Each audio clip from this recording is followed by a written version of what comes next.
High বন্ধুরা, আমি আবারও আসলাম আমার চ্যানেলে।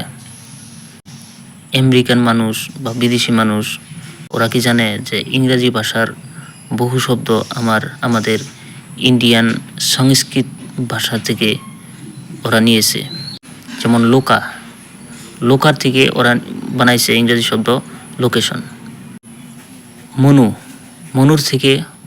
মনুর সংস্কৃত শব্দ মনুর থেকে ওরা বানাইছে ম্যান।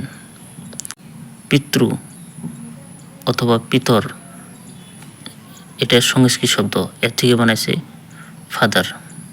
পাথারা, এর থেকে ওরা এটা সংস্কৃত শব্দ, এরা বানাইছে ব্রাদার। মি শব্দটা ইংরেজিতে আসছে মি শব্দটা কিন্তু আমাদের সংস্কৃতি ভাষার মাঠ থেকে নিছে। এই সংস্কৃত ভাষার গুরুত্ব অনেক অনেক